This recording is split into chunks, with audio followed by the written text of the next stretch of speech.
ಕೆಲವು ದಿನಗಳಿಂದ ನಾವು ಆತ್ಮ ಪ್ರಾಣ ಶರೀರ ವಿಷಯವಾಗಿ ನಾವು ಮಾತನಾಡ್ತಾ ಬರ್ತಾ ಇದೀವಿ, ಕಲಿತಾ ಬರ್ತಾ ಇದೀವಿ. ಅದು ಕರ್ತನ ಕೃಪೆಯಿಂದ. ಆತ್ಮ ಪ್ರಾಣ ಶರೀರ ಅನ್ನುವಂಥದ್ದು ನೋಡ್ತಾ ಬರುವಾಗ ಅದು ಪ್ರತಿಯೊಬ್ಬ ಮನುಷ್ಯನ ಲೋಕದಲ್ಲಿ ಸೃಷ್ಟಿ ಮಾಡಿರುವಂತ, ದೇವರು ಸೃಷ್ಟಿ ಮಾಡಿರುವಂತಹ ಪ್ರತಿಯೊಬ್ಬ ಮನುಷ್ಯನಲ್ಲೂ ಸಹ ಆತ್ಮ ಪ್ರಾಣ ಶರೀರ ಇರುವಂತದ್ದು. ಈ ಆತ್ಮ ಪ್ರಾಣ ಶರೀರ ಯಾವ ರೀತಿ ನಮ್ಮ ದೇಹದಲ್ಲಿ ಕೆಲಸ ಮಾಡುತ್ತೆ ಅಂತ ನಾವು ಕಲಿತಾ ಬಂದಿದ್ದೀವಿ ಕಳೆದ ತರಗತಿಗಳಲ್ಲಿ. ಈಗ ನಾವು ಆತ್ಮ ಪ್ರಾಣ ಶರೀರ ವಿಷಯದ ಕಲಿತಾ ಬರುವಾಗ ನಮ್ಮ ಪೂರ್ವಿಕರಾದ ನಮ್ಮ ಅಜ್ಜಿ ತಾತ ಆದಂತ, ಮುತ್ತಜ್ಜಿ ಮುತ್ತತಾತ ಆದಂತ ಆದಮ ಮತ್ತು ಅವ್ವಳು ಯಾವ ರೀತಿಯಲ್ಲಿ ತಾವು ಬಿದ್ದು ಹೋದ್ರು ಅನ್ನೋ ವಿಷಯವಾಗಿ ನಾವು ಕಲಿತಾ ಬರೋಣ. ನಾವು ಆದಿಕಾಂಡ 3ನೇ ಅಧ್ಯಾಯಕ್ಕೆ ಬರುವಾಗ, ಆದಿಕಾಂಡ 3ನೇ ಅಧ್ಯಾಯ ಮೊದಲನೇ ವಚನದಿಂದ ನಾವು 3ನೇ ವಚನ ತನಕ ಓದಿಕೊಳ್ಳೋಣ.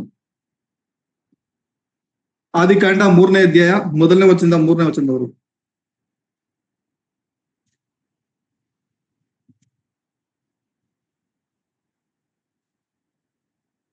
ಯಾರು ಓದೋರಿಲ್ಲ ಅನ್ಸುತ್ತೆ, ನಾವು ಓದ್ಕೊಳ್ಳೋಣ. ಯೆಹೋವ ದೇವರು ಉಂಟು ಮಾಡಿದ ಎಲ್ಲಾ ಭೂಜಂತುಗಳಲ್ಲಿ ಸರ್ಪವು ಯುಕ್ತಿಯುಳ್ಳದ್ದಾಗಿತ್ತು. ಅದು ಸ್ತ್ರೀಯ ಬಳಿಗೆ ಬಂದು, ಏನವ್ವ, ತೋಟದಲ್ಲಿರುವ ಯಾವ ಮರದ ಹಣ್ಣನ್ನು ನೀವು ತಿನ್ನಬಾರದೆಂದು ದೇವರು ಅಪ್ಪಣೆ ಕೊಟ್ಟಿರುವುದು ನಿಜವೋ ಎಂದು ಕೇಳಲು, ಸ್ತ್ರೀಯು, ತೋಟದಲ್ಲಿರುವ ಮರಗಳ ಹಣ್ಣುಗಳನ್ನು ನಾವು ತಿನ್ನಬಹುದು, ಆದರೆ ತೋಟದ ಮಧ್ಯದಲ್ಲಿರುವ ಈ ಮರದ ಫಲದ ವಿಷಯವಾಗಿಯೂ ಇದನ್ನು ತಿನ್ನಲು ಕೂಡದು, ಇದನ್ನು ಮುಟ್ಟಲು ಕೂಡದು, ಎಂದು ತಿಂದರೆ ಸಾಯುವಿರಿ ಎಂದು ದೇವರು ಹೇಳಿದ್ದಾನೆ ಅಂದಳು. ಇಲ್ಲಿ ಈ ಒಂದು ವಿಷಯವನ್ನ ನಾವು ಕಲಿತಾ ಬರ್ತಾ ಇದೀವಿ. ಇಲ್ಲಿ ಎಲ್ಲಾ ಭೂ ಜಂತುಗಳನ್ನ ನೋಡ್ತಾ ಬರುವಾಗ ಅದು ಸರ್ಪವು ಯುಕ್ತಿಯುಳ್ಳದಾಗಿತ್ತು. ಅದು ಆ ಸೈತಾನನು ಸರ್ಪದ ಒಂದು ರೂಪದಲ್ಲಿ ಸೈತಾನನು ತನ್ನ ಪ್ರಥಮ ರೂಪದಲ್ಲಿ, ಸರ್ಪದ ರೂಪದಲ್ಲಿ ಇಲ್ಲಿ ಆದಮ ಅವಳನ್ನ ಶೋಧನೆಯಲ್ಲಿ ಬೆಳೆಸುವಂತದನ್ನು ನಾವು ಕಾಣ್ತೇವೆ ಪ್ರಿಯರು. ನಾವು ಏದೇನ್ ತೋಟವನ್ನ ನೋಡ್ತಾ ಬರುವಾಗ ದೇವರು ಆದಮನಿಗೆ ಸೃಷ್ಟಿ ಮಾಡುವಂತ ಎಲ್ಲಾ ವಸ್ತುಗಳನ್ನ ನೋಡ್ತಾ ಬರುವಾಗ ಅದು ಎಲ್ಲವೂ ಒಳ್ಳೆದಾಗಿತ್ತು. ಅದರಲ್ಲಿ ಯಾವುದೂ ಕೆಟ್ಟದ್ದಿರ್ಲಿಲ್ಲ, ಎಲ್ಲ ಪರಿಶುದ್ಧವಾಗಿತ್ತು, ಪವಿತ್ರವಾಗಿತ್ತು. ಅಲ್ಲಿ ದೇವರು ಆತನಿಗೆ ಬೇಕಂತ ಎಲ್ಲಾ ರೀತಿಯ ಹಣ್ಣುಗಳನ್ನ ಸೃಷ್ಟಿ ಮಾಡಿ ತಿನ್ನಕ್ಕಿಟ್ಟು ಅಲ್ಲಿ ಆದಮನ ತಂದು ಆ ತೋಟದಲ್ಲಿ ಕೆಲಸಕ್ಕೋಸ್ಕರ, ಕಾಯೋದಕ್ಕೋಸ್ಕರ, ಕೆಲಸಕ್ಕೋಸ್ಕರ ಇಡುವುದನ್ನು ನಾವು ಕಾಣ್ತೇವೆ. ಇಲ್ಲಿ ದೇವರು ತಾನು ಅವ್ರಿಗೆ ಅನುಕೂಲವಾದ ಎಲ್ಲ, ಊಟಕ್ಕೆ ಅನುಕೂಲವಾಗಿಯೋ ಮತ್ತು ನೋಟಕ್ಕೆ ಇರಮಾಗಿರುವಂತ ಎಲ್ಲಾ ತರದ ಹಣ್ಣುಗಳನ್ನ ಆ ಒಂದು ಏದೇನ್ ತೋಟದಲ್ಲಿ ಸೃಷ್ಟಿ ಮಾಡಿ ಆದಾಮ ಅವಳನ್ನ ಅಲ್ಲಿ ತಂದು ಇಡುವುದನ್ನ ಕಾಣ್ತೇವೆ. ಅಲ್ಲಿ ಅವನು ಎಲ್ಲವನ್ನ ಆತನಿಗೆ ಅಧೀನ ಮಾಡಿ ಆತನ ಇಟ್ಟಂತ ಸಮಯದಲ್ಲಿ ಆತನಿಗೆ ಒಂಟಿತನ ಕಾಡೋದು ದೇವ್ರು ಗೊತ್ತಾಗುತ್ತೆ. ದೇವ್ರ ನಂತರ ಏನ್ ಮಾಡ್ತಾನೆ, ದೇವರು ಆದಾಮ ಅವಳನ್ನ ಆ ಎಲ್ಲಾ ಪ್ರಾಣಿ ಪಕ್ಷಿಗಳನ್ನ ಸೃಷ್ಟಿ ಮಾಡಿ ಆದಾಮನ ಬಳಿಗೆ ಕಳಿಸ್ತಾನೆ. ಆದ್ರೆ ಆದಾಮನು ಎಲ್ಲದಕ್ಕೂ ಹೆಸರಿಡ್ತಾನೆ, ಆದ್ರೆ ಆತನಿಗೆ ಸರಿಯಾದಂತ ಜೊತೆಗಾರರು ಅಥವಾ ಸಹಕಾರಿಣಿ ಸಿಗಲ್ಲ. ಆಗ ಏನ್ ಮಾಡ್ತಾನೆ ದೇವರು, ಮನುಷ್ಯನು ಒಂಟಿಗನಾಗಿರೋದು ಒಳ್ಳೇದಲ್ಲ ಅಂತ ತಿಳಿದಂತ ಮನುಷ್ಯ ದೇವರು ಆತನ ಪೆಕ್ಕೆಲುಬು ಮುಖಾಂತರ ಸ್ತ್ರೀಯನ್ನ ಉಂಟು ಮಾಡಿ ಸ್ತ್ರೀಯನ್ನ ಆತನ ಜೊತೆಗೆ ಕರ್ಕೊಂಡು ಬಂದು ಹಿಡಿದನ್ನ ಕಾಣ್ತೇವೆ. ಆದಿಕಾಂಡ 2ನೇ ಅಧ್ಯಾಯ 23ನೇ ವಚನ ನೋಡ್ತೀವಿ ನಾವು. ಈಗ ಸರಿ, ಈಕೆಯ ನನ್ನ ಎಲುಬುಗಳಿಂದ ಬಂದ ಎಲುಬು, ಅಂದ್ರೆ ದೇವರು ಸೃಷ್ಟಿ ಮಾಡಿದಂತ ಎಲ್ಲವೂ ಸಹ ಮನುಷ್ಯನಗೋಸ್ಕರ ಎಲ್ಲವೂ ಒಳ್ಳೆದಾಗಿತ್ತು, ಎಲ್ಲ ಪರಿಶುದ್ಧವಾಗಿತ್ತು, ಕೆಟ್ಟದೊಂದೂ ಇರ್ಲಿಲ್ಲ ದೇವ್ರು ನೋಡುವಂತ ಸಮಯದಲ್ಲಿ. ಆದ್ರೆ ಮನುಷ್ಯನು ಅವ್ವಳು ಬರೋ ತನಕನೂ ಸಹ ದೇವರು ಸೃಷ್ಟಿ ಮಾಡಿದಂತೆ ಯಾವುದನ್ನು ಸರಿ ಇಲ್ಲ ಅನ್ನೋ ರೀತಿಯಲ್ಲಿ ಆತನ ಮಾತನಾಡೋದನ್ನ ಕಾಣ್ತೀವಿ. ಈಗ ಸರಿ ಅನ್ನೋದನ್ನ ಅಂದ್ರೆ ತನಗೆ ಜೊತೆಗಾತಿ ಬಂದಾಗ, ತನಗೆ ಸಹಕಾರಿಣಿ ಬಂದಾಗ, ತನಗೆ ಸಹಪಾಠಿ ಬಂದಂತ ಸಂದರ್ಭದಲ್ಲಿ ಅಲ್ಲಿ ಆದಮನು ಈಗ ಸರಿ ಅನ್ನೋದನ್ನ ಕಾಣ್ತೀವಿ. ಹಾಗೆ ಮುಂದೆ ನಾವು ನೋಡ್ತಾ ಬರುವಾಗ ದೇವರು ಅವಳನ್ನ ಆತನ ಜೊತೆಗೆ ಕರ್ಕೊಂಡ್ಬಂದು ಇಡುವುದನ್ನು ನಾವು ಏದೇನ್ ತೋಟಕ್ಕೆ ಕರ್ಕೊಂಡು ಬರೋದನ್ನ ಕಾಣ್ತೇವೆ. ಅಲ್ಲಿ ಅವರು ಇಬ್ರು ತಮ್ಮ ಜೀವಿತವನ್ನ ಮಾಡ್ತಾ ನೋಡ್ತೇವೆ. ಇಲ್ಲಿ ಸರ್ಪವು ಬಂದು ಆದಮ ಅವಳನ್ನ ಮಾತಾಡಿಸೋದನ್ನ ಕಾಣ್ತೇವೆ. ಏನವ್ವಾ ಅಂತ ಬಹಳ ಗೌರವ ಸಂಬೋಧನೆಯನ್ನ ಮಾಡಿ, ಇಲ್ಲಿ ದೇವರು ನಿಮ್ಗೆ ಯಾವ್ದೋ ಹಣ್ಣನ್ನ ತಿನ್ಬಾರ್ದು ಅಂತ ಹೇಳಿರೋದು ನಿಜನಾ? ಹೌದು ಅಂತ ಹೇಳ್ತಾಳೆ. ಹೇಳಿದ ತಕ್ಷಣ ಯಾವ್ದು ಮರ ಅಂತ ಕೇಳಿದಾಗ ಅವ್ನು ಹೇಳ್ತಾನೆ, ಈ ಮರದ ಒಂದು ಹಣ್ಣನ್ನ ತಿನ್ನೂಬಾರ್ದು, ಮುಟ್ಲೂಬಾರ್ದು ಅಂತಂದ್ರೆ ಆ ಸ್ತ್ರೀ ಆ ಒಂದು ಸೈತಾನನು ಬಂದು ಅವಳನ್ನ ಶೋಧನೆ ಮಾಡುವಂತ ಸಮಯದಲ್ಲಿ, ಅವಳ ದಾರಿ ತಪ್ಪಿಸುವಂತ ಸಮಯದಲ್ಲಿ ಅವಳನ್ನ ಒಂದು ಆ ದೇವರ ಒಂದು ಪ್ರೀತಿಯಿಂದ, ದೇವರ ಒಂದು ಸಂಪರ್ಕದಿಂದ ಕಡಿದು ಬಿಡಿಸುವಂತ ಸಮಯ ಹತ್ರ ಬಂದಾಗ ಅವಳು ಹೇಳ್ತಾಳೆ, ಈ ಮರದ ಹಣ್ಣನ್ನ ನಾವು ತಿನ್ನಬಾರ್ದು ಅಂತ ದೇವ್ರು ಹೇಳಿದಾನೆ. ಅದ್ ತಿಂದ್ರೆ ಸತ್ಯ ಹೋಗ್ತೀವಿ ನಾವು ಅಂತ ದೇವ್ರು ಹೇಳಿರೋದನ್ನ ಅಲ್ಲಿ ಹೇಳೋದನ್ನ ಕಾಣ್ತೀವಿ. ಇಲ್ಲಿ ಈ ಒಂದು ಪುರಾತನ ಈ ಒಂದು ಘಟಸರ್ಪವಾಗಿರುವಂತ ಸೈತಾನನು ಇಲ್ಲಿ ಆದಮ ಅವಳನ್ನ ಬೆಳೆಸುವುದಕ್ಕೋಸ್ಕರ ಬಂದು ಅಲ್ಲಿ ಅವರಿಗೆ ಅದರ ಅರಿವನ್ನ ಹುಟ್ಟಿಸುವುದಕ್ಕೋಸ್ಕರ ಅವರನ್ನ ಆ ಒಂದು ಕೆಟ್ಟದ್ರ ಒಳ್ಳೆದ್ರ ಅರಿವನ್ನ ಆ ಒಂದು ಫಲದ ಹಣ್ಣನ್ನ ತಿನ್ನೋದಕ್ಕೋಸ್ಕರ ಪ್ರೇರೇಪಣೆ ಮಾಡೋದನ್ನ ನಾವು ಕಾಣ್ತೇವೆ. ಇಲ್ಲಿ ಆ ಒಂದು ಸೈತಾನನು ಆದಿಯಿಂದಲೂ ಆತನು ಪಾಪ ಮಾಡುವ ಆದಿಯಿಂದಲೂ ಆತನು ಸುಳ್ಳುಗಾರನಾಗಿದ್ದಾನೆ, ಮೋಸಗಾರನಾಗಿದ್ದಾನೆ ಅಂತ ನಾನು ಸತ್ಯದಲ್ಲಿ ನೋಡ್ತಾ ಬರ್ತಿದ್ವಿ. ಇಲ್ಲಿ ತೋಟ ತೋಟದಲ್ಲಿರುವ ಯಾವ ಮರದಣ್ಣ ನೀವು ತಿನ್ನಬಾರ್ದಂತ ದೇವರು ಹೇಳೋದು ನಿಜವೋ ಅಂತ ಕೇಳುವ ಸಮಯದಲ್ಲಿ ಇಲ್ಲಿ ಅವಳು ಈ ಒಂದು ಮರದ ಫಲದ ವಿಷಯದಲ್ಲಿ ತಿನ್ನಲೂಬಾರ್ದು ಇದ್ದ ಮುಟ್ಲೂಬಾರ್ದು ಅಂತ ದೇವರು ಹೇಳಿದ್ದಾನೆ. ಅಂದ್ರೆ ಅಲ್ಲಿ ಆ ಏದೇನ್ ತೋಟದಲ್ಲಿ ಈ ಪಾಪದ ಸುಳ್ಳಿನಿಂದಲೇ ಅಲ್ಲಿ ಸಂಭಾಷಣೆ ಪ್ರಾರಂಭ ಆಗಿ ಅಲ್ಲಿ ಅವರು ಮೋಸ ಹೋದುದನ್ನು ನಾವು ಕಾಣ್ತೇವೆ. ಸುಳ್ಳು ಪ್ರಾರಂಭ ಆದದ್ದೇ ಇಲ್ಲಿ ಏದೇನ್ ತೋಟದಲ್ಲಿ ಪ್ರಾರಂಭ ಆಗೋದನ್ನು ಕಾಣ್ತೇವೆ. ಇಲ್ಲಿ ಶ್ರೀ ದೇವರು ಆದಮ್ಮನಿಗೆ ಹೇಳಿರ್ತಾನೆ, ನೀವು ಎಲ್ಲಾ ಮರದ ಹಣ್ಣುಗಳನ್ನು ತಿನ್ಬೋದು, ಆದ್ರೆ ಒಳ್ಳೆದರ ಕೆಟ್ಟದರ ಮುಡಿಸುವಂತ ಈ ಒಂದು ಹಣ್ಣದ ವಿಷಯದ ಮಾತ್ರ ತಿನ್ಬಾರ್ದು ಅಂತ ಹೇಳಿರ್ತಾನೆ. ಆದ್ರೆ ಇಲ್ಲಿ ಸಿಹಿ ಹೇಳ್ತಾಳೆ 2ನೇ 9ನೇ ವಚನದಲ್ಲಿ ಹೇಳಿರ್ತಾನೆ ದೇವರು ಆದಿಕಾಂಡದಲ್ಲಿ. ಆದ್ರೆ ಶ್ರೀ ಇನ್ನು ಮುಂದೆ ಹೋಗಿ ಈ ಮರದ ವಿಷಯದಲ್ಲಿ ಅದನ್ನ ತಿನ್ಲೂಬಾರ್ದು ಮುಟ್ಲೂಬಾರ್ದು ಅಂತ ದೇವ್ರು ಹೇಳಿದನ ಅನ್ನೋದನ್ನ ನೋಡ್ತೀವಿ. ಅಲ್ಲಿ ಹೇಳ್ತಾಳೆ ನೋಡಿ, ತೋಟದಿರುವ ಮರಗಳ ಹಣ್ಣುಗಳನ್ನು ನಾವು ತಿನ್ನಬಹುದು, ಆದರೆ ತೋಟದ ಮಧ್ಯದಲ್ಲಿರುವ ಈ ಮರದ ಫಲದ ವಿಷಯವಾಗಿಯೂ ಇದು ತಿನ್ನಲು ಕೂಡದು ಮುಟ್ಟಲು ಕೂಡದು, ತಿಂದರೆ ಸಾಯುವಿರಿ ಎಂದು ದೇವರು ಹೇಳಿದ್ದಾನೆ. ಅಂದ್ರೆ ತೋಟದಲ್ಲಿರುವ ಎಲ್ಲಾ ಹಣ್ಣುಗಳನ್ನ ಅಂದ್ರೆ ಇಲ್ಲಿ ಅವಳು ಬಹಳ ತಾತ್ಸಾರದಿಂದ ಹೇಳೋದನ್ನ ಕಾಣ್ತೀವಿ ಪ್ರೇರಲ್ಲಿ. ಇಲ್ಲಿ ತೋಟದಲ್ಲಿರುವ ಎಲ್ಲಾ ಹಣ್ಣುಗಳನ್ನ ನಾವು ತಿನ್ಬಹುದು, ಆದ್ರೆ ಈ ಮರದ ಫಲದ ವಿಷಯವಾಗಿ ಇದನ್ನ ತಿನ್ಲು ಕೂಡುದು ಮುಟ್ಲು ಕೂಡುದು ಅಂತ ತಾತ್ಸಾರವಾಗಿ ಅಂದ್ರೆ ಬಹಳ ಬೇಸರವಾಗಿ ಇಲ್ಲಿ ಹೇಳೋದನ್ನ ಕಾಣ್ತೀವಿ ಪ್ರೇರೆ. ಇಲ್ಲಿ ದೇವರು ಈ ಸೈತಾನನು ಬಹಳ ಯುಕ್ತಿಯುಳ್ಳದಂತ ಆಗಿರುವಂತಹ ಸೈತಾನನ್ನು ತಾನು ಉನ್ನತ ಲೋಕದಲ್ಲಿದ್ದಂತ ದೇವರ ಒಂದು ಮಹಿಮೆಯಲ್ಲಿದ್ದಂತ ದೇವರ ಮಹಿಮೆಯ ನೋಡ್ತಿದ್ದಂತ ಅವನು ಬಿದ್ದು ಹೋಗೋದನ್ನ ಕಾಣ್ತೀವಿ.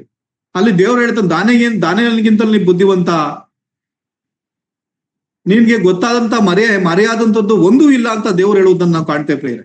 ಅಂದ್ರೆ ಆ ಒಂದು ದೇವರ ಒಂದು ಸಂಪರ್ಕದಲ್ಲಿ ಅಷ್ಟು ಹತ್ತಿರದಲ್ಲಿದ್ದಂತ ಆ ಒಂದು ಸೈತಾನನ್ನು ಬಿದ್ದು ಇಲ್ಲಿ ಪರಲೋಕದಲ್ಲೇ ಪಾಪ ಪ್ರವೇಶವಾಗುತ್ತೆ. ಆದ್ರೆ ಇಲ್ಲಿ ನಾವು ಆದಿಕಾಂಡ 3ನೇ 17ನೇ ವಚನದಲ್ಲಿ ನೋಡುವಾಗ ನಿನ್ನ ಮೂಲಕ ಭೂಮಿಗೆ ಶಾಪ ಬಂತು ಅಂತ ದೇವರು ಇಲ್ಲಿ ಆದಾಮನಿಗೆ ಹೇಳೋದನ್ನ ಕಾಣ್ತೀವಿ ಪ್ರಿಯರೇ. ಇಲ್ಲಿ ಆದಾಮನು ದೇವರು ಸೃಷ್ಟಿ ಮಾಡಿದಂತ ಎಲ್ಲಾ ಸೃಷ್ಟಿಯನ್ನು ನೋಡುವಂತ ಸಮಯದಲ್ಲಿ ಆತನಿಗೆ ಅನುಕೂಲವಂತ ಎಲ್ಲಾ ತರದ ಹಣ್ಣುಗಳನ್ನ ಸೃಷ್ಟಿ ಮಾಡಿದ್ದ. ಅಲ್ಲಿ ಒಳ್ಳೆದರ ಕೆಟ್ಟದ ಅರಿವನ್ನು ಓಡಿಸುವಂತ ಫಲವನ್ನು ಸಹ ವನದ ಮಧ್ಯದಲ್ಲಿ, ಜೊತೆಗೆ ಜೀವದಾಯಕ ವೃಕ್ಷವನ್ನು ಸಾಲಿ ಇಟ್ಟಿದ್ದ ಪ್ರಿಯರೇ. ಇಲ್ಲಿ ಅವಳಿಗೆ ಆ ಜೀವದಾಯಕದ ವೃಕ್ಷದ ಮೇಲೆ ಫಲದ ಮೇಲೆ ಅವ್ರಿಗೆ ಆಸೆ ಬರಲ್ಲ, ಕಣ್ಣು ಬರಲ್ಲ. ಇಲ್ಲಿ ಅವಳು ಒಳ್ಳೆದರ ಕೆಟ್ಟದ ಅರಿವನ್ನು ಉಡಿಸುವಂತ ಆ ಒಂದು ಮರದ ಫಲದ ವಿಷಯದಲ್ಲಿ ಸಹ ಅವಳಿಗೆ ಆಸೆ ಬರುವುದನ್ನ, ಅದನ್ನೇ ತಿನ್ಬೇ, ಅದು ಚೆನ್ನಾಗಿದೆ ಅನ್ನೋದನ್ನ ಬಯಕೆ ಬರುವುದನ್ನ ಕಾಣ್ತೀವಿ ಪ್ರೇರೆ. ಇಲ್ಲಿ ದೇವರು ಆದಮನು ಈಗ ಸರಿ ಅನ್ನೋದನ್ನ ನೋಡುವಾಗ ಸ್ತ್ರೀ ಅಲ್ಲಿ ಆತನ ಜೊತೆಗಾತಿಯಾಗಿ ಸಹಕಾರಿಣಿಯಾಗಿ ಬಂದಂತ ಸಮಯದಲ್ಲಿ ಅವನಿಗೆ ಸರಿ ಅನ್ನುವಂಥದ್ದು ಆದಮನಿಗೆ ಬರುತ್ತೆ ಪ್ರೇರೆ. ಆದಮನ ಹತ್ರ ಆದಮನು ತಾನು ದೇವರು ಸೃಷ್ಟಿ ಮಾಡಿದಂತ ಪ್ರಥಮ ಸೃಷ್ಟಿಯಲ್ಲಿ ಜೊತೆಗಾರನಾಗಿದ್ದಂತ ದೇವರ ಸಂಕ್ಷಮದಲ್ಲಿ ಮಾತನಾಡ್ತಿದ್ದಂತ, ದೇವರು ಬಂದ ತಂಗಾಳಿಯಲ್ಲಿ ಬರುವಂತ ಸಮಯದಲ್ಲಿ ಮಾತಾಡ್ತಿದ್ದಂತ ಆದಮನು ದೇವರ ಒಂದು ಸೃಷ್ಟಿಯ ಭಯವನ್ನ, ಆತನು ಪ್ರಾಣಿ ಪಕ್ಷಿಗಳನ್ನ ಸೃಷ್ಟಿ ಮಾಡುವಂತ ಸಮಯದಲ್ಲಿ ಆತನ ಬಳಿಗೆ ಬರುವಂತದನ್ನ, ಆತನಿಗೆ ಏದೇನ್ ತೋಟವನ್ನು ಸೃಷ್ಟಿ ಮಾಡಿ ನೀನ್ ಯಾವ ರೀತಿ ಇರ್ಬೇಕು ಅಂತ ಎಲ್ಲವನ್ನ ಅಲ್ಲಿ ದೇವ್ರು ಹೇಳಿದ್ದ. ನಿನ್ಗೆ ಎಲ್ಲಾ ತರದ ಮರದ ಹಣ್ಣುಗಳನ್ನು ತಿನ್ಬೋದು ನೀನು, ಆದ್ರೆ ಈ ವನದ ಮಧ್ಯದಲ್ಲಿರುವಂತ ಒಳ್ಳೆದರ ಕೆಟ್ಟದರವನ್ನು ಉಡಿಸುವಂತ ಮರದ ಹಣ್ಣನ್ನು ಮಾತ್ರ ತಿನ್ಬೇಡ ಅಂತ. ಅಲ್ಲಿ ಜೀವದಾಯಕ ವೃಕ್ಷವೂ ಸಹ ಇತ್ತು, ಆದ್ರೆ ಎರಡು ಆ ವನದ ಮಧ್ಯದಲ್ಲಿರುತ್ತೆ. ಆದ್ರೆ ಪ್ರತಿನಿತ್ಯ ಅವಳು ಹೋಗಿ ಆ ಒಂದು ಜೀವದಾಯಕ ವೃಕ್ಷವನ್ನು ನೋಡ್ತಾ ಇರ್ಲಿಲ್ಲ. ಪ್ರತಿನಿತ್ಯ ಅವಳು ಹೋಗಿ ಆ ಒಂದು ಒಳ್ಳೆದರ ಕೆಟ್ಟದರವನ್ನು ಉಡಿಸುವಂತ ಒಂದು ಮರದ ಹಣ್ಣನ ಆ ಒಂದು ಬುಡದಲ್ಲಿ ನಿಂತು ಪ್ರತಿನಿತ್ಯ ಯೋಚನೆ ಮಾಡೋದನ್ನ ಕಾಣ್ತೇವೆ. ಅವಳಿಗೆ ಆದಮನ ಹಲವಾರು ಪ್ರಶ್ನೆಗಳನ್ನ ಅವಳು ಕೇಳಿರ್ಬೋದು. ಆದ್ರೆ ಆದಮ ದೇವ್ರು ಹೇಳಿರೋದು ಅಷ್ಟೇ ಅವನಿಗೆ, ನೀವು ನನ್ನ ಮಾತಿಗೆ ವಿಧೇಯನಾಗಿರು, ಈ ಮರದ ಹಣ್ಣನ್ನ ತಿನ್ಬೇಡ, ಒಳ್ಳೆದರ ಕೆಟ್ಟದರವನ್ನು ಉಡಿಸುವಂತ ಮರದ ಫಲವನ್ನ ತಿನ್ಬೇಡ ಅಂತ ಅಷ್ಟೇ. ಇಲ್ಲಿ ಅವಳು ಆ ಮರದ ಫಲದ ವಿಷಯವನ್ನ, ಮರದ ಸೌಂದರ್ಯವನ್ನ, ಅದು ನೋಟಕ್ಕೆ ರಮ್ಯವಾಗಿಯೂ ತಿನ್ನುವುದಕ್ಕೆ ಉತ್ತಮವಾಗಿದೆ ಅಂತ ತಿಳಿದುಕೊಂಡು ಇಲ್ಲಿ ಪ್ರತಿನಿತ್ಯ ಪ್ರಶ್ನೆ ಕೇಳ್ತಾರೆ, ಯಾಕೆ ದೇವರು ತಿನ್ಬೇಡ ಅಂತ ಹೇಳ್ದ? ಅಷ್ಟು ಸುಂದರವಾಗಿರುವಂತ ಹಣ್ಣನ್ನ ಯಾಕೆ ತಿನ್ಬೇಡ ಅಂತ ಹೇಳ್ದ ದೇವರು ಅಂತ ಕೇಳಿದ್ರು. ಇಲ್ಲಿ ಆದಾಮನಿಗೆ ಗೊತ್ತಿರೋದು ಅಷ್ಟೇ, ದೇವ್ರು ನೀನು ಆ ಮರದ ಹಣ್ಣನ್ನು ತಿನ್ಬೇಡ ಅಂತ ಅಷ್ಟೇ. ಅವನು ಮುಂದೆ ಏನು ಹೇಳಕ್ಕೋ ಆತನ ಆಲೋಚನೆ ಇಲ್ಲ, ದೇವರು ಆತನಿಗೆ ಏನು ಹೇಳಿಲ್ಲ. ಅಷ್ಟು ಮಾತ್ರ ದೇವರೊಳಗೆ ಹತ್ರ ಆತನ ಮಾತಿಗೆ ವಿಧೇಯನಾಗಿ ಅವನು ಯಾವತ್ತೂ ಸಹ ಅವ್ವಳು ಬರೋಕ್ಕಿಂತ ಮೊದಲು ಅವನು ಆ ಮರದ ಫಲದ ವಿಷಯವಾಗ್ಲಿ, ಆ ವನದಲ್ಲಿ ತನ್ನ ಬಗ್ಗೆ ಆಗ್ಲಿ, ತನ್ನ ಇದ್ರ ಬಗ್ಗೆ, ಆಹಾರದ ಬಗ್ಗೆ ಆಗ್ಲಿ, ಕಣ್ಣಿನಾಸೆ ಬಗ್ಗೆ, ಶರೀರಾಸೆ ಬಗ್ಗೆ ಯಾವುದೂ ಚಿಂತೆ ಇರಲಿಲ್ಲ ಅವನಿಗೆ. ಅಲ್ಲಿ ತನಕ ಎಲ್ಲವೂ ಅದು ಸುಗಮವಾಗಿತ್ತು, ಸರಿಯಾಗಿತ್ತು, ಯಾವುದೇ ಆಲೋಚನೆಗಳಿರ್ಲಿಲ್ಲ, ಎಲ್ಲ ಒಳ್ಳೇದಾಗಿತ್ತು, ಎಲ್ಲ ಪವಿತ್ರವಾಗಿತ್ತು. ಇಲ್ಲಿ ಅವ್ವಳ ಬಂದ ಮೇಲೆ ಇಲ್ಲಿ ಎಲ್ಲ ಕೆಡ್ತಾ ಹೋಗೋದನ್ನ ನಾವು ಕಾಣ್ತೇವೆ ಪ್ರಿಯರೇ. ಅವನು ಯಾವ ಪ್ರಶ್ನೆಯನ್ನ ಕೇಳೋ ಸಮಯದಲ್ಲಿ ಅವನು ಆದಾಮನು ಏನೂ ಹೇಳೋಕ್ಕಾಗ್ತಾ ಇಲ್ಲ. ಅಂದ್ರೆ ತನಗೆ ಗೊತ್ತಿರುವಂತದ್ದು ಇಷ್ಟೇ. ಆದ್ರೆ ಆದಾಮನು ಇಲ್ಲಿ ಸ್ತ್ರೀಯನ್ನ ಈಗ ಸರಿ, ಸ್ತ್ರೀ ಬಂದ ತಕ್ಷಣ ಈಗ ಸರಿ ಅನ್ನೋದನ್ನ ಆಲೋಚನೆ ಕಾಣ್ತೀವಿ. ನಾವು ನೋಡ್ಬೋದು, ಮಕ್ಕಳಿಗೆ, ನಾವು ಚಿಕ್ಕ ಮಕ್ಕಳಿಗೆ ಯಾವಾಗ್ಲೂ ನಾವ್ ಹೇಳ್ತಾ ಇರ್ತೀವಿ, ಇದನ್ ಮಾಡ್ಬೇಡ, ಅದನ್ ಮಾಡ್ಬೇಡ ಅಂತ ಹೇಳ್ತಾ ಇರ್ತೀವಿ. ಆದ್ರೆ ಮಕ್ಕಳು ನಾವೇನನ್ನ ಮಾಡ್ಬೇಡಿ ಅಂತ ಹೇಳ್ತೀವೋ ಅದನ್ನೇ ಮಾಡ್ತಾ ಇರ್ತಾರೆ. ಯಾಕೆ ಅಂತಂದ್ರೆ ಆ ಒಂದು ಸ್ವಭಾವ ನಮ್ಮ ಆದಿ ತಂದೆ ತಾಯಿಗಳಿಂದ, ಆದಾಮನ ಅವಳಿಂದ ಬಂದಿರುವಂತ ಒಂದು ಇದು. ಯಾಕೆಂದ್ರೆ ಇಲ್ಲಿ ಅವಳು ಅಷ್ಟೇ, ಇಲ್ಲಿ ಸ್ತ್ರೀ ಯಾವಾಗ್ಲೂ ಪುರುಷನು ಆ ಒಂದು ಏದೇನ್ ತೋಟಕ್ಕೆ ಬಂದ ಮೇಲೆ ಸ್ತ್ರೀ ಬಂದಿರುವಂತದ್ದು. ದೇವರು ಸ್ತ್ರೀಯಿಂದ ಪುರುಷನಿಂದ ಸ್ತ್ರೀಯನ್ನ ಉಂಟು ಮಾಡಿದ್ದಾನೆ.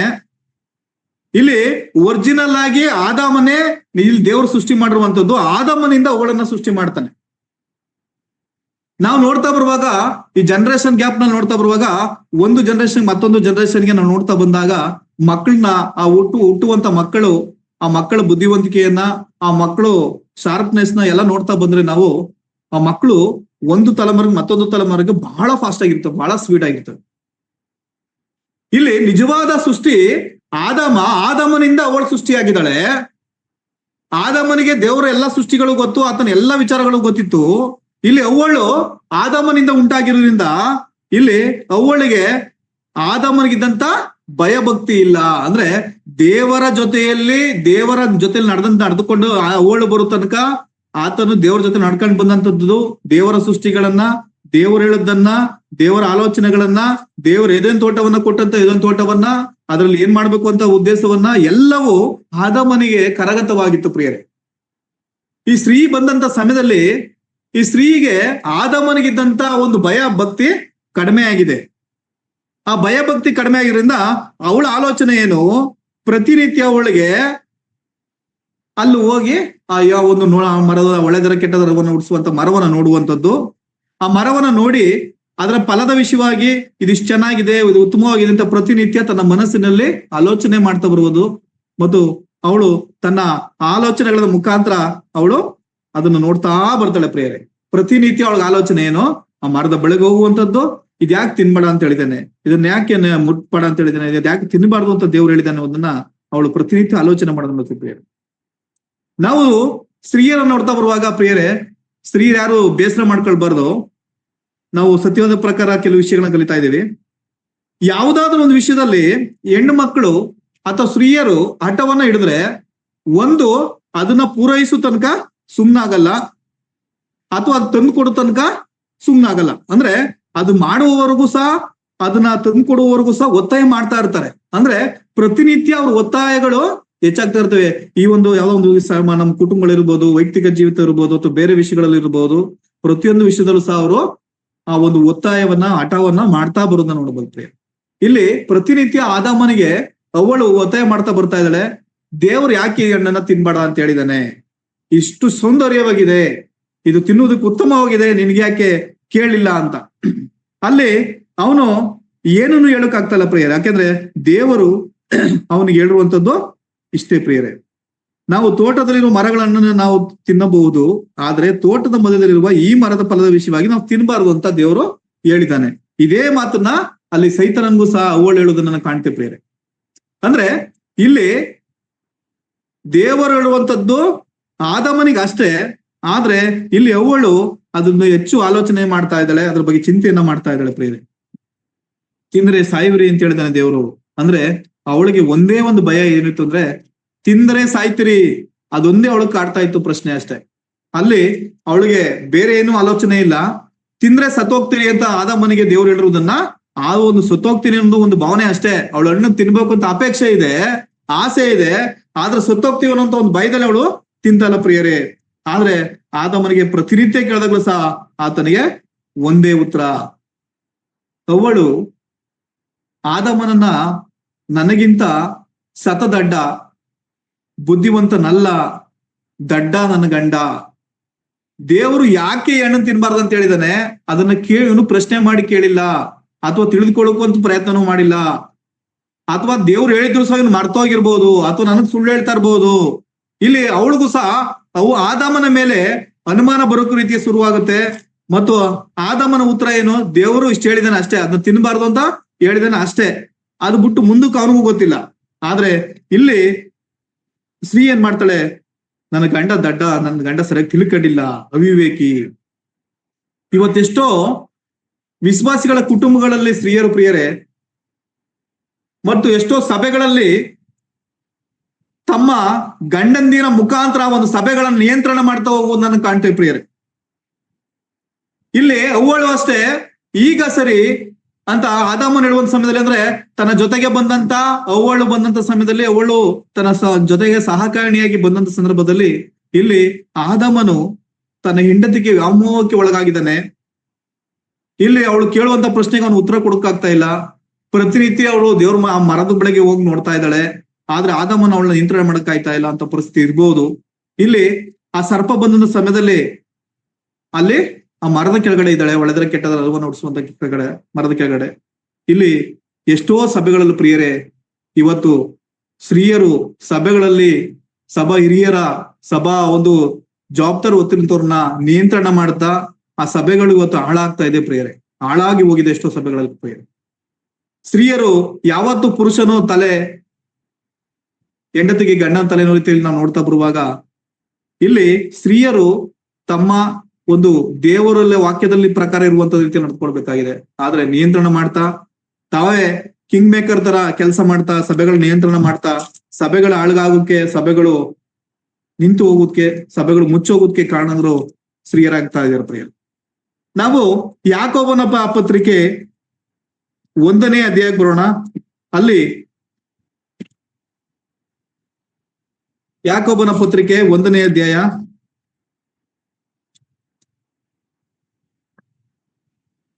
ಯಾರು ಓದಲು ಸಹಾಯ ಆಗುತ್ತೆ? ಯಾಕೋಬನ ಪತ್ರಿಕೆ 1ನೇ ಅಧ್ಯಾಯ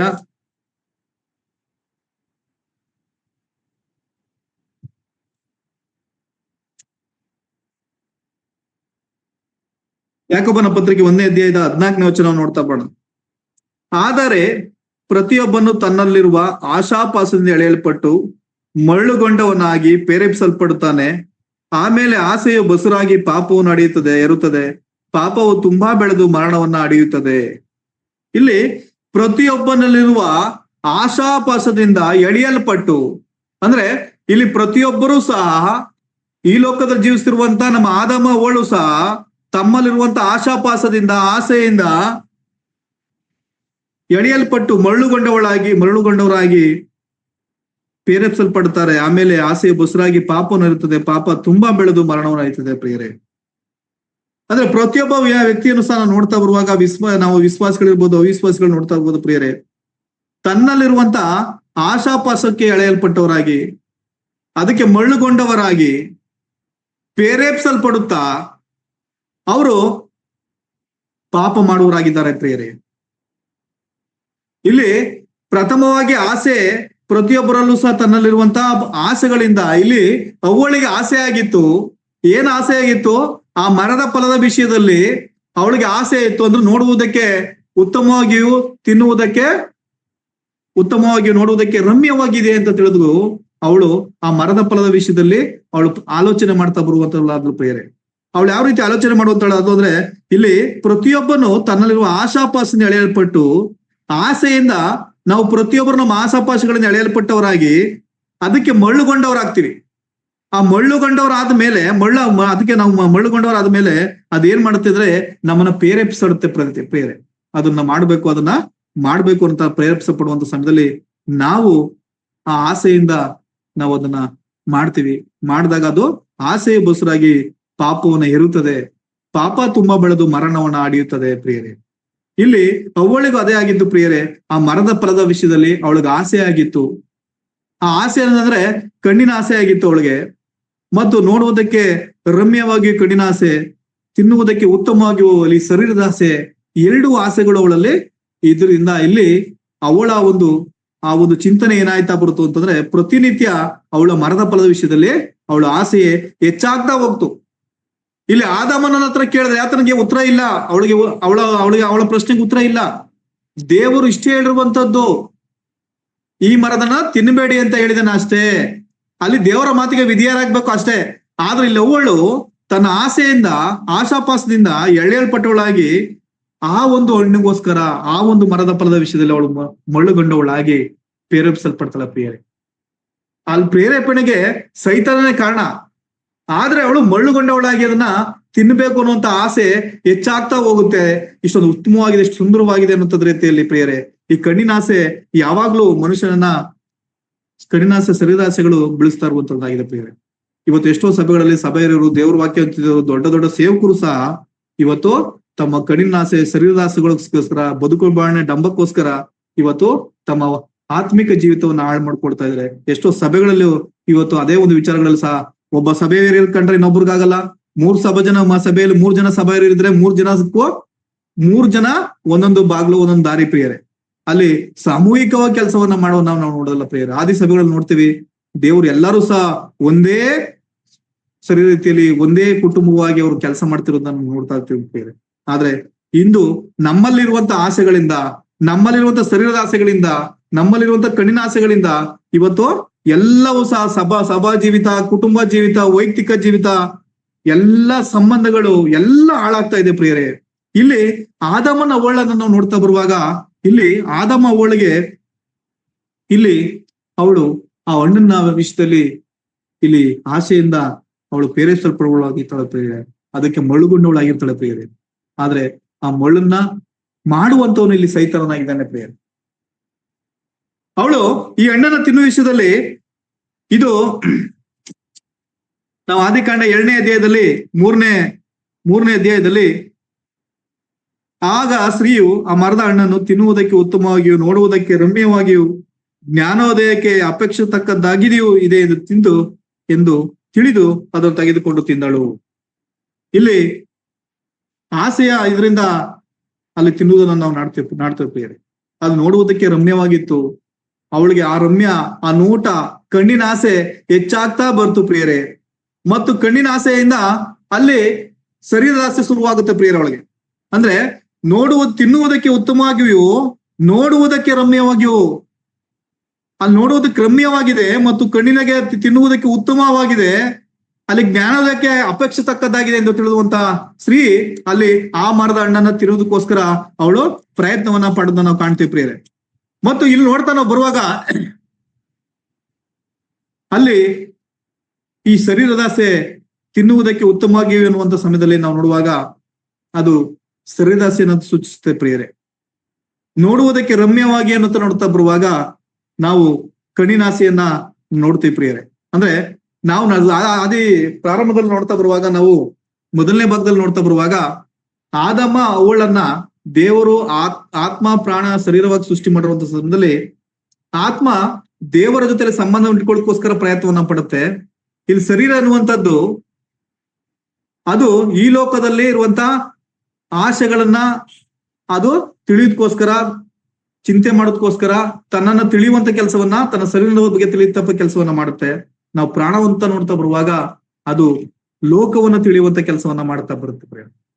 ಇಲ್ಲಿ ಆ ಅವಳು ತಮ್ಮ ಶರೀರದಾಸೆ ಮುಖಾಂತರ ಇಲ್ಲಿ ಕಣ್ಣಿನಾಸೆ, ಶರೀರದಾಸೆ ಮತ್ತು ಜ್ಞಾನದಕ್ಕೆ ಅಪೇಕ್ಷಿತಕ್ಕೆ ನೋಡುವಂತ ಸಮಯದಲ್ಲಿ ಈ 3 ಆಸೆಗಳಲ್ಲಿ ಸಹ ಅವ್ರು ಬಿದ್ದೋಗುವುದನ್ನ ಕಾಣ್ತೇವೆ.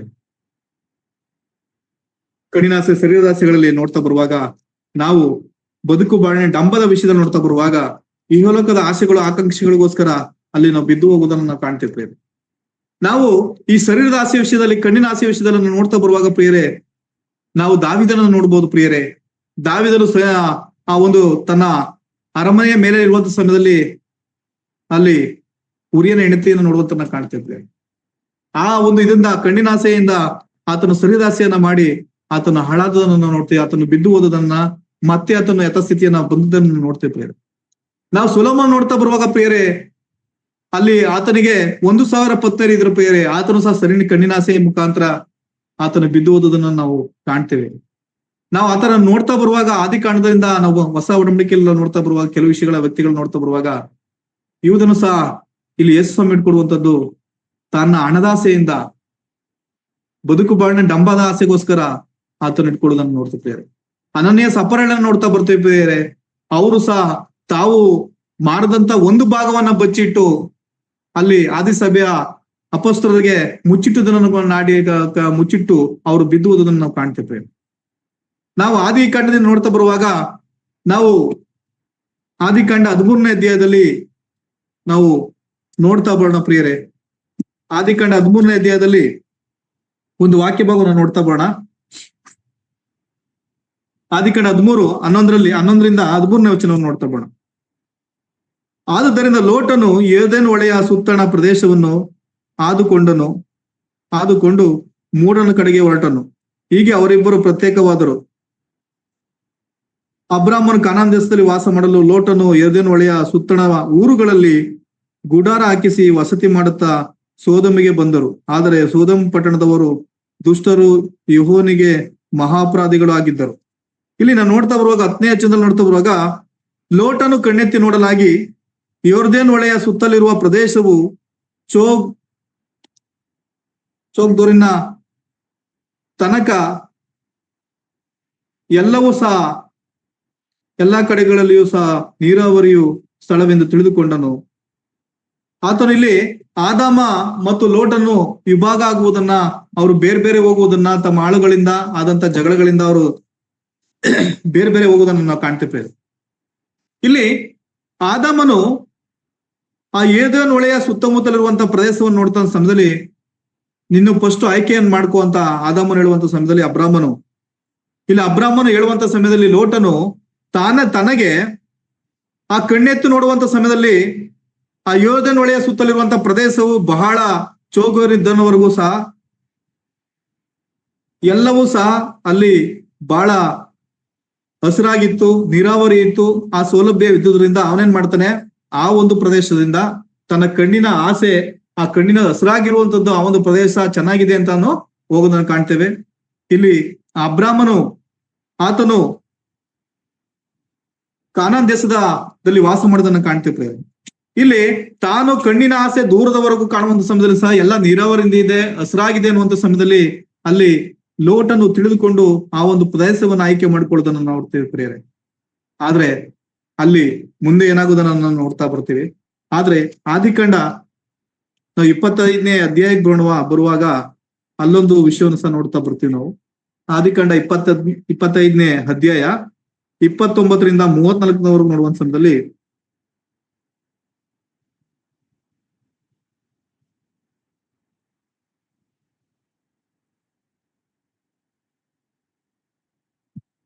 ಅಲ್ಲಿ ಒಂದು ದಿನ ಯಾಕೋಬನು ಅಡಿಗೆ ಮಾಡುತ್ತಿರುವಾಗ ಏಸಾವನು ಕಾಡಿನಿಂದ ದಣಿದು ಬಂದು ಅವನಿಗೆ, ನಾನು ಬಹು ದಣಿದು ಬಂದಿದ್ದೇನೆ, ಆ ಕೆಂಪಾದ ರುಚಿ ಪದಾರ್ಥವನ್ನು ಈಗಲೇ ತಿನ್ನುವುದಕ್ಕೆ ಕೊಡಪ್ಪ ಎಂದು ಹೇಳಿದನು.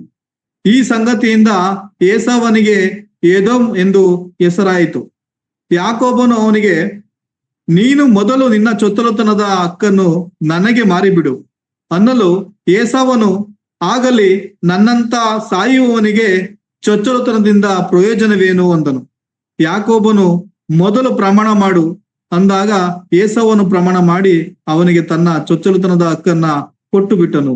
ಆಗ ಯಾಕೋಬನು ಏಸಾವನಿಗೆ ರೊಟ್ಟಿಯನ್ನು ಅಲಸಂದಿ ಗುಗ್ಗರಿಯನ್ನು ಕೊಟ್ಟನು. ಏಸಾವನು ತಿಂದು ಕುಡಿದು ಎದ್ದು ಹೋದನು. ಹೀಗೆ ಅವನು ತನ್ನ ಚೊಚ್ಚಲತನದ ಹಕ್ಕನ್ನು ತಾತ್ಸಾರ ಮಾಡಿದನು. ಇಲ್ಲಿ ಪ್ರಿಯರೇ, ಏಸಾವನು ತನ್ನ ಶರೀರದ ಆಸೆಗೋಸ್ಕರ, ತನ್ನ ಹೊಟ್ಟೆ ಹಸಿವಿಗೋಸ್ಕರ ತನ್ನ ಚೊಚ್ಚಲತನವನ್ನೇ ಇಲ್ಲಿ ಯಾಕೋಬನಿಗೆ ಕೊಡುವುದನ್ನ ಕಾಣ್ತೇವೆ ಪ್ರಿಯರೇ. ಇವತ್ತು ಈ ಒಂದು ಚೊಚ್ಚಲತನದ ಹಕ್ಕನ್ನ ಕಳ್ಕೊಳ್ತಾನೆ.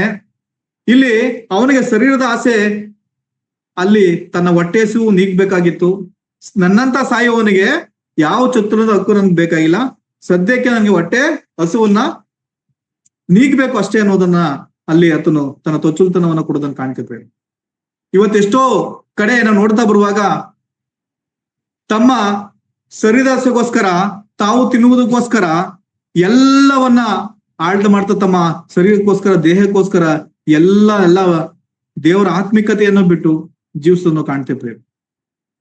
ಅಂದ್ರೆ ಇಲ್ಲಿ ನಾವು ಶರೀರದಾಸೆಗೋಸ್ಕರ, ಹೊಟ್ಟೆ ಬಕ್ಕತನಕ್ಕೋಸ್ಕರ ಇಲ್ಲಿ ಏಸವನು ತನ್ನ ಚೊಚ್ಚಲತನ ಬೇಕಾಗಿಲ್ಲ.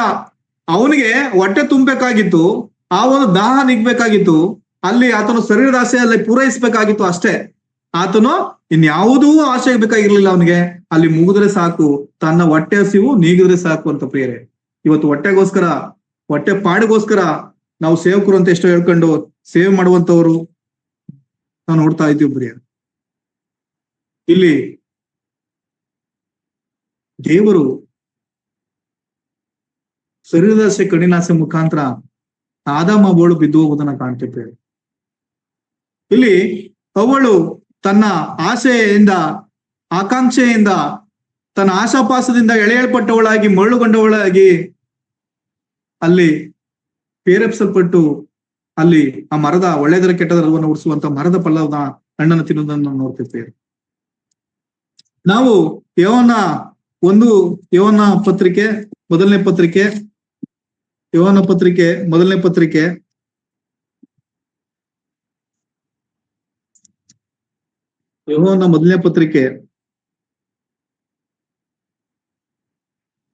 7ನೇ ಅಧ್ಯಾಯ 6ನೇ ವಚನವನ್ನ 14ನೇ ವಚನ ನೋಡ್ತಾ ಬರ್ತೇವೆ. ಲೋಕದಲ್ಲಿರುವ ಶರೀರಾಸೆ, ಕಣ್ಣಿನಾಸೆ, ಬದುಕು ಬಾಳಿನ ಡಂಬ ಈ ಮೊದಲಾದವುಗಳೆಲ್ಲವೂ ತಂದೆಯಿಂದ ಹುಟ್ಟದೆ ಲೋಕದಿಂದ ಹುಟ್ಟಿದವುಗಳಾಗಿವೆ.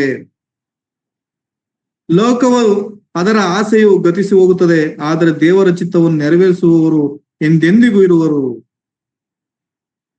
ಇಲ್ಲಿ ನೋಡ್ತೇವೆ ಪ್ರಿಯರೇ, ಶರೀರಾಸೆ ಮತ್ತು ಕಣ್ಣಿನಾಸೆ, ಬದುಕು ಬಾಳಿನ ಡಂಬದ ವಿಷಯದಲ್ಲಿ ಇವತ್ತು ಎಷ್ಟೋ ವಿಶ್ವಾಸಿಗಳು ಪ್ರಿಯರೇ, ವಿಶ್ವಾಸಿ ಅಂತ ಹೇಳ್ಕೊಂಡಿರುವಂತ ನಾವು ಬಿದ್ದು ಹೋಗ್ತಾ ಇದೀವಿ ಪ್ರಿಯರೇ.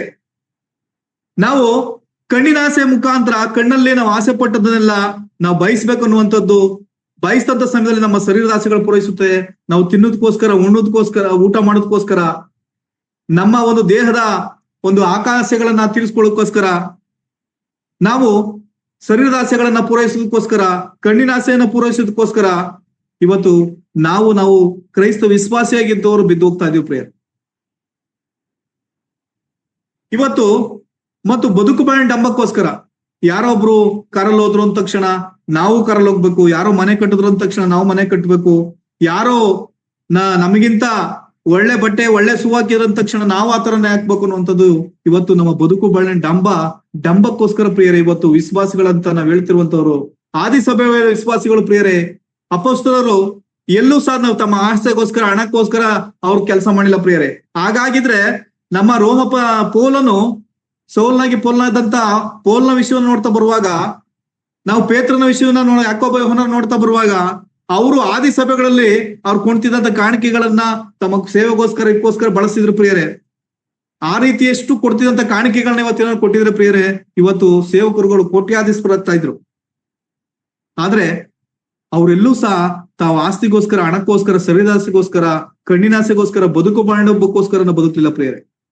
ನಾವು ಪೌಲನ ಪ್ರಯಾಣವನ್ನ, ತನ್ನ ಸುವಾರ್ಥ ಪ್ರವಾಸವನ್ನು ನೋಡ್ತಾ ಬರುವಾಗ, ಆತನು ತನ್ನೆಲ್ಲ ಪ್ರಯಾಣಗಳು ನೋಡ್ತಾ ಬರುವಾಗ ಎಲ್ಲೂ ಸಹ ಪ್ರಿಯರೇ ಆತನು ತನ್ನ ಸ್ವಂತ ಉದ್ಯೋಗವನ್ನ ಮಾಡ್ತಾ, ಉದ್ಯೋಗ ಜೊತೆಗೆ ಸೇವೆಯನ್ನ ಮಾಡ್ತಾ, ಎಲ್ಲೂ ಸಹ ಆತನು ಹಣಕ್ಕೋಸ್ಕರ ಆತನು ಆಸೆ ಪಡ್ಲಿಲ್ಲ ಪ್ರಿಯರೇ.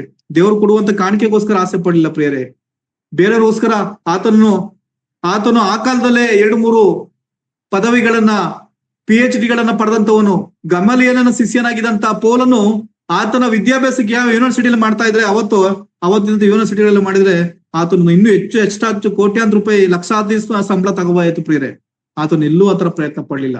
ಆತನ ಹಣಗೋಸ್ಕರ, ಶರೀರದ ಆಸೆಗೋಸ್ಕರ, ಕಣ್ಣಿನ ಆಸೆಗೋಸ್ಕರ, ಬದುಕೊಂಡು ಬಾಳಿನ ದಂಬಕ್ಕೋಸ್ಕರ ನಾವು ಪ್ರಯತ್ನ ಪಡ್ಲಿಲ್ಲ ಪ್ರಿಯರೇ. ಇವತ್ತು ನಾವು ಸೇವಕರಂತ ನಾವು ಸೇವೆ ಮಾಡ್ತಿರುವಂತವ್ರು ಎಷ್ಟೋ ಸಭ್ಯದ ಸಮಯಗಳಲ್ಲಿ ನಮ್ಮನ್ನ ಈ ಬದುಕು ಬಾಳಿನ ಡಂಬಕ್ಕೋಸ್ಕರ, ಕಣ್ಣಿನ ಆಸೆಗಳಿಗೋಸ್ಕರ, ಶರೀರದ ಆಸೆಗಳಿಗೋಸ್ಕರ, ಹೆಚ್ಚಾಗಿ ಬದುಕು ಬಾಳಿನ ಡಂಬದ ವಿಷಯದಲ್ಲಿ ನಾವು ಆಸ್ತಿ ಮಾಡ್ಬೇಕು, ಹಣ ಮಾಡ್ಬೇಕು, ಮನೆ ಕಟ್ಟಬೇಕು, ಕಾಡ್ ತಗೊಳ್ಬೇಕು ಅಂತ ಆಲೋಚನೆಗಳನ್ನ ಮಾಡ್ತಾ ಇದೀವಿ ಪ್ರಿಯರೇ. ದೇವರು ನಾವು ಈ ಲೋಕದಲ್ಲಿ ಪ್ರವಾಸಿಗರಷ್ಟೇ ಪ್ರಿಯರೇ. ಈ ಲೋಕದಲ್ಲಿ ನಾವು ಆತನು ಕರೆಯುವಂತ ಸಮಯ ಬಂದ್ರೆ, ನಾಳೆ ಬೆಳಿಗ್ಗೆ ಬಂದ್ರೆ, ಈ 5 ನಿಮಿಷ ಬಿಟ್ಟು ಬಂದ್ರೆ ನಾವು ಹೋಗ್ಬೇಕಾಗಿದೆ ಪ್ರಿಯರೇ. ನಮ್ಮ ಗಂಟು ಮೂಟೆಯನ್ನ ಕಟ್ಟು ಹೋಗ್ಬೇಕಾಗಿದೆ. ನಾವು ಈ ಲೋಕದಲ್ಲಿರುವಂತ ಎಲ್ಲವನ್ನ ಬಿಟ್ಟು ಹೋಗ್ಬೇಕಾಗಿದೆ. ಈ ಲೋಕದ ಎಲ್ಲ ಸಂಬಂಧಗಳನ್ನ, ಈ ಲೋಕದಲ್ಲಿ ಕಟ್ಟುವಂತ ಮನೆಗಳನ್ನ, ಈ ಲೋಕದಲ್ಲಿ ಮಾಡಿರುವಂತ ಆಸೆಗಳನ್ನ, ಕಡಿನ ಆಸೆಗಳ ಮುಖಾಂತರ ಸಂಪಾದನೆ ಮಾಡಿರುವಂತ, ಶರೀರಕ ದಾಸೆಗಳ ಮುಖಾಂತರ ಮಾಡಿರುವಂತದ್ದು, ಬದುಕುಗಳ ಬಾಳಿನ ಡಂಬಕ್ಕೋಸ್ಕರ ಮಾಡಿರುವಂತದ್ದು ಎಲ್ಲವೂ ನಾವು ಬಿಟ್ಟು ಹೋಗ್ಬೇಕಾಗಿದೆ ಪ್ರಿಯರೇ. ಯಾಕೆಂದ್ರೆ ನಾವು ಈ ಲೋಕಕ್ಕೆ ಸಂಬಂಧಪಟ್ಟವರಲ್ಲ ಪ್ರಿಯರೇ, ಪ್ರವಾಸಿಗಾಗಿರುವಂತ ನಾವು ಈ ಲೋಕಕ್ಕೆ ಸಂಬಂಧ ರೀತಿಯಲ್ಲಿ ನಾವು ಜೀವಿಸ್ಬೇಕಾಗಿದೆ, ಬದುಕಬೇಕಾಗಿದೆ ಪ್ರಿಯರೇ. ಆದ್ರೆ ನಾವೇನ್ ಮಾಡ್ತಾ ಇದೀವಿ, ಇಲ್ಲಿ ಅವಳು ಆಸೆಯಿಂದ ಪ್ರೇರೇಪಿಸಲ್ಪಟ್ಟವಳಾಗಿ ಮಳ್ಳುಗೊಂಡವಳಾಗಿ ಅಲ್ಲಿ ಬಿದ್ದು ಹೋಗುವುದನ್ನ ಕಾಣ್ತಿದ್ರೆ, ಆ ಬಿದ್ದು ಹೋದಂತ ನಮ್ಮ ಆದಿ ತಾಯಿ ಇಲ್ಲಿ ಅವಳನ್ನ ಯಾವುದೇ ರೀತಿಯಲ್ಲಿ ತಂದೆ ಪ್ರಶ್ನೆಯನ್ನ ಮಾಡಲ್ಲ. ಅವಳ ವ್ಯಾಮೋಹಕ್ಕೆ ಬಿದ್ದು ಹೋಗಿರ್ತಾನೆ ಪ್ರಿಯರೇ. ಇವತ್ತು ಎಷ್ಟೋ ವ್ಯಾಮೋಹಗಳಿಗೆ ಬಿದ್ದು ಸ್ತ್ರೀಯರ ಹಿಡಿತದಲ್ಲಿ ಹೋಗಿದ್ದು, ಸಭೆ ಇರಿರಂತ ಸ್ಥಾನವನ್ನ ವ್ಯರ್ಥ ಮಾಡಿಕೊಂಡು, ಆ ಸ್ಥಾನಕ್ಕೆ ಯೋಗ್ಯರಾದ ರೀತಿಯಲ್ಲಿ, ಆ ಒಂದು ಜವಾಬ್ದಾರಿಗೆ ನಾವು ತಕ್ಕದಾದ ರೀತಿಯಲ್ಲಿ, ಸೇವೆಗೆ ತಕ್ಕದಾದ ರೀತಿಯಲ್ಲಿ ಪ್ರಿಯರೇ ಇವತ್ತು ಎಲ್ಲವನ್ನು ನಿಯಂತ್ರಣ ಮಾಡುವ ಸ್ಥಿತಿಯಲ್ಲಿ ಪ್ರಿಯರೇ ಹೋಗ್ತಾ ಇದ್ರ ಪ್ರಿಯರೇ.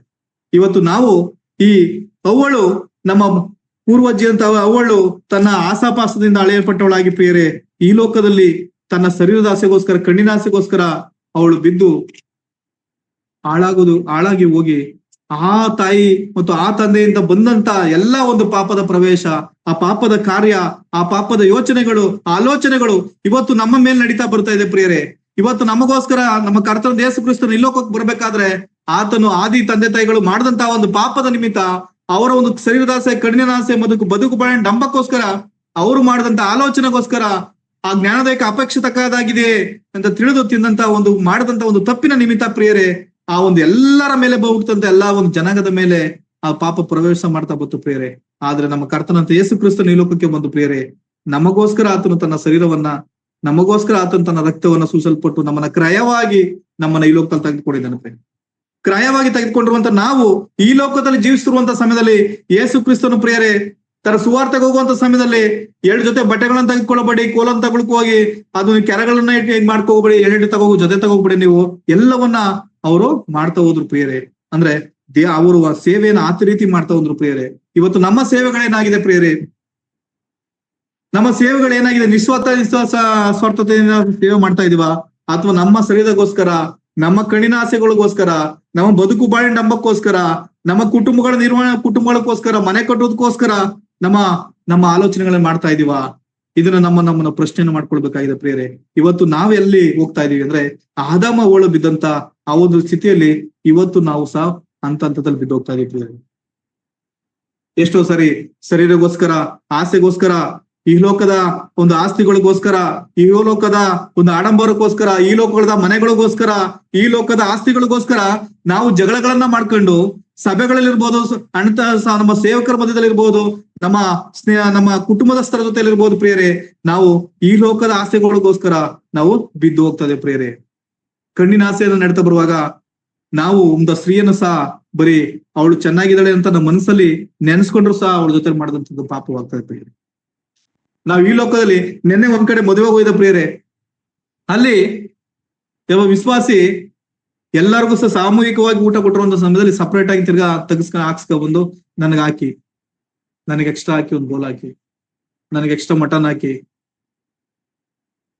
ಎಲ್ಲರೂ ಬಂದಿರುವಂತ ಪಂಕ್ತಿಯಲ್ಲಿ ಆತರ ಮಾಡೋದನ್ನ ಕಾಣ್ತೇವೆ. ಅದು ವಿಶ್ವಾಸಿಗಳಲ್ಲಿ ಪ್ರಿಯರೇ. ಅನ್ಯ ಜನಾಂಗದಲ್ಲಿ ಮಧ್ಯದಲ್ಲಿ ನಡೀತದೆ, ಅಥವಾ ಅವ್ರು ಬಕೆಟ್ ನ ತಗೊಂಡೋಗಿ ತಿಂತಾರೆ, ಅದು ಬೇರೆ ತರ. ಆದ್ರೆ ವಿಶ್ವಾಸಿಗಳಾಗಿರುವಂತ ನಾವು, ದೇವರ ಮಕ್ಕಳಾಗಿರುವಂತ ನಾವು, ಈ ಶರೀರದಾಸೆಗೋಸ್ಕರ ನಾವು ಈ ಲೋಕದ ಆಸೆ, ಒಂದು ಶರೀರ ಆಸೆಗಳಿಗೋಸ್ಕರ ನಾವೆಲ್ಲವನ್ನ, ನಮ್ಮ ಮರ್ಯಾದೆಯನ್ನ, ನಮ್ಮ ಘನತೆಯನ್ನ, ನಮ್ಮ ಗೌರವವನ್ನು ಹಾಳು ಮಾಡ್ಕೊಳ್ತಾ ಇದ್ದೀವಿ. ಇವತ್ತು ನಾವು ವಿಶ್ವಾಸಿಗಳಾಗಿದ್ದಂಥವ್ರು, ದೇವರ ಸೇವಕರಾಗಿದ್ದಂಥವ್ರು ನಡ್ಕೊಳ್ಬೋ ರೀತಿಯಲ್ಲಿ ನಾವು ನಡ್ಕೊಳ್ತಾ ಇಲ್ಲ ಪ್ರಿಯರೇ. ಇವತ್ತು ನಮ್ಮ ಪೂರ್ವಜಿಯಾದಂತ ಆದಮ ಮತ್ತು ಹೂವಳು ಪ್ರಿಯರೇ ಬಿದುವುದಂತ ಸ್ಥಿತಿಯನ್ನು ನೋಡ್ತೇವೆ ಪ್ರಿಯರೇ. ತಮ್ಮ ಶರೀರಾಸೆಗೋಸ್ಕರ, ಕಣ್ಣಿನಾಸೆಗೋಸ್ಕರ, ತಮ್ಮ ಮನಸ್ಸಿನ ಮಾತು ಕೇಳಿ, ಮನಸ್ಸಿನ ಆಲೋಚನೆಯಂತೆ, ಮನಸ್ಸು ಕೊಟ್ಟಂತ ಮಾರ್ಗದರ್ಶನದಲ್ಲಿ ಅವರು ಪಾಪ ಮಾಡಿ ಬಿದ್ದು ಹೋಗ್ತಾರೆ ಪ್ರಿಯರೇ. ಬಿದ್ದು ಹೋದಂತ ಸ್ಥಿತಿಯಲ್ಲಿ ನಾವು ಮುಂದೆ ದೇವರ ಚಿತ್ತವಾದ್ರೆ ನಾವು ಮುಂದಿನ ಸೈತನ್ನ ಯಾವ ರೀತಿ ಅವ್ರನ್ನ ಯಾವ ಆಲೋಚನೆಗಳಲ್ಲಿ ಬೆಳೆಸ್ತಾ ಅನ್ನೋದನ್ನ ವಿಷಯವನ್ನ ಕಲಿತಾ ಬರೋಣ. ನಮ್ಮ ಆತ್ಮ ಪ್ರಾಣ ಶರೀರವಾಗಿ ಕಲಿತಾ ಬರ್ತಾ ಇದೀವಿ ಪ್ರಿಯರೇ. ದೇವರ ಆಲೋಚನೆ ಕೊಟ್ಟ ರೀತಿಯಲ್ಲಿ, ದೇವರ ಚಿತ್ತವಾದ್ರೆ ದೇವರ ಒಂದು ಆಲೋಚನೆ ತಕ್ಕ ರೀತಿಯಲ್ಲಿ ಮುಂದೆ ನಾವು ದೇವರ ವಾಕ್ಯವನ್ನ ಕಲಿತಾ ಬರೋಣ.